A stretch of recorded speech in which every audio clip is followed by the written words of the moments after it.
impeachment, sir, muna. Ano pong reaction niyo on the essay ruling barring the trial?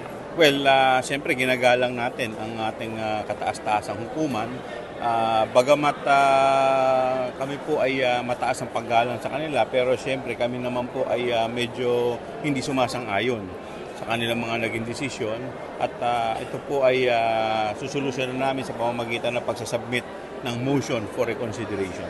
Sir, sa SONA, what was your favorite part of the speech? Naku, yung sa healthcare. Kung totoong ito po yung mapapatupad, no, talagang yung mga DOH hospital na covered, na wala na talagang babayaran ang mga kababayan natin, napakalaking bagay po nito.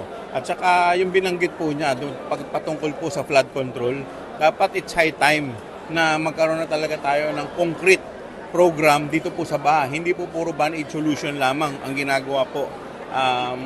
Kasi malaking pondo ang nasasayang po natin dito. Sir, paano po yung sa sinabi niyo na dapat isa publiko yung mga flood control projects na ito? Tama po siya. Dahil gano'n naman kasi unang-una, hindi naman yan monitor ng lahat eh. So kami naman sa lahat sa buong Metro Manila, magtataka ka kung bakit ang daming programa ng flood control pero hindi naman masolusyonan yung flood control. So baka hindi ito talaga yung solusyon. Baka iba talaga ang solusyon dito. So siguro dapat talaga maghanap na tayo ng talagang mas konkretong solusyon at pangmatagalan. Congressman, the President raised the scenario of a reenacted budget. Do you think it's because he was dissatisfied with how the budget proposals were prepared in the past? Well, yung budget proposal naman, nanggagaling naman sa national government. Ito naman pinapasa lamang sa amin. Though I was not part of the appropriation before, whether as a member or any position.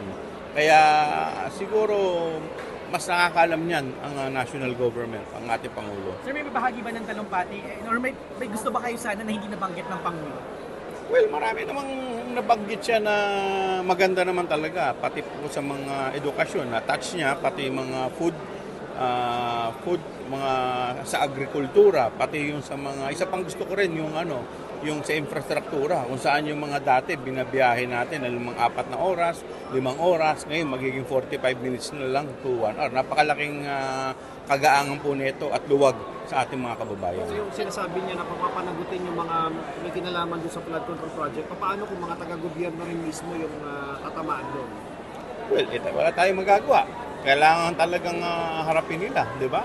So, ito'y pagpapatunay lamang na ang ating Pangulo ay seryoso sa kanyang trabaho. Willing din kayo, sir, mag-start ng investigation kung kayo yung maupo bilang...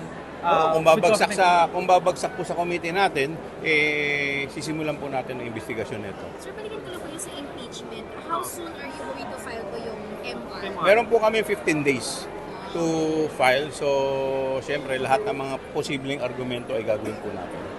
May mali daw sa sequence na dun sa desisyon, kaya humantong sa 13-0. Anong masasabi niyo? Alam po ninyo, nung binabasa po namin yung desisyon, marami po dito na dinagdag ng kagalang-galang natin ng mga Korte Suprema na wala naman po sa saligang batas. Kaya, at meron pa po silang mga sinasabi dito na halimbawa po na hindi po pinagbotohan sa plenaryo. So, hindi naman po totoo yun. Kung nagkaroon lamang po siguro ng oral argument, no? So, mas maliliwanagan yung mga appreciation ng facts. Maraming salamat po.